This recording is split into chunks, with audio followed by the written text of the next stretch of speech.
एक पिता के विपुल कुमारा, हो यही पृथक गुणशील आचारा। एक पिता के भिन्न भिन्न गुणशील और आचरण वाले बहुत सारे पुत्र होते हैं।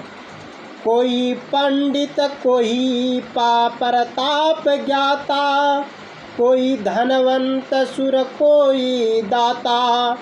कोई पंडित तो कोई तपस्वी, कोई ज्ञानी तो कोई धनी, कोई सुरवीर तो कोई दानहीन। को सर्वज्ञ धर्म रत कोई, सब पर पिता ही प्रीति सम होई। कोई सर्वज्ञ और कोई अधर्म मैं तापर होता है, परंतु पिता की प्रीति सबको बराबर होता है। पिता सबको क्या करते हैं? स्नेह बराबर देते हैं। को पिता हूँ भगत बचन मन करे माँ, सपने हूँ जानना दूसर धर माँ। कोई मन वचन और कर्म से पिता का भक्त होता है और वह दूसरा धर्म सपने में भी नहीं जान सकता है।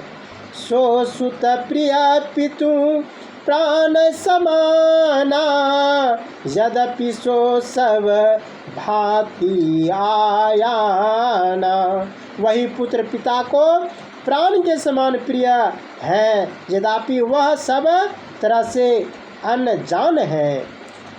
यही विधि जीव चराचर जेते, त्रिजग देव नर असुर समेते।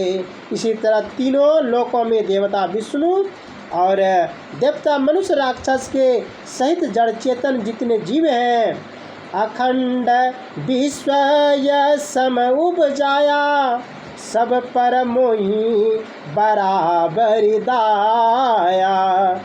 यह संपूर्ण संसार मेरे उत्पन्न क्या हुआ है, सब पर मेरी बराबर दया है। तिनहि मैं जो परिहरि मद पाया, भजहि मो मन भज अरुकाया।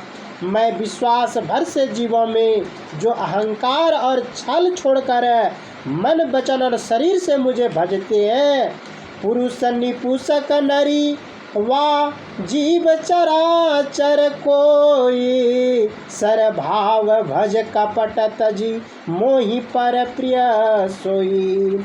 पुरुष निपुंसक स्त्री या चर और या चर जीवों में से जो कोई कपट त्याग कर पूर्ण भाव से मेरे भजन करता है, वह मुझे अत्यंत प्यारा लगता है और प्यारा है।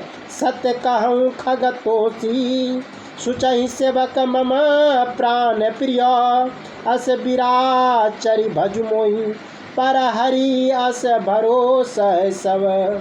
हे पक्षी, तुझे सत्य कहता हूँ कि पवित्र सेवक मुझे प्राण समान प्रिय है। ऐसे विचार सब आशा और भरोसा छोड़कर तू मेरे भजन कर।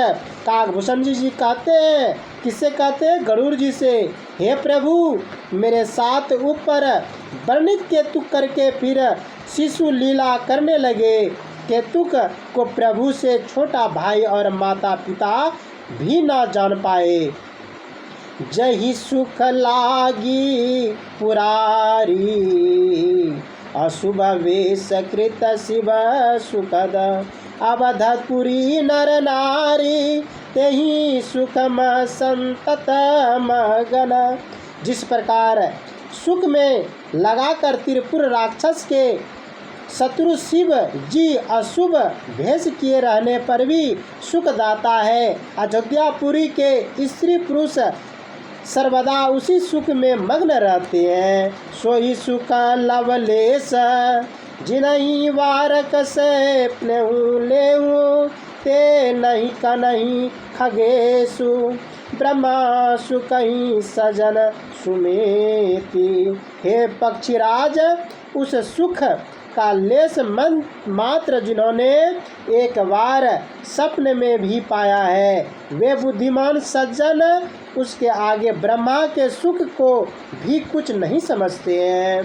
प्रेम से बोलिए श्री रामचंद्र भगवान।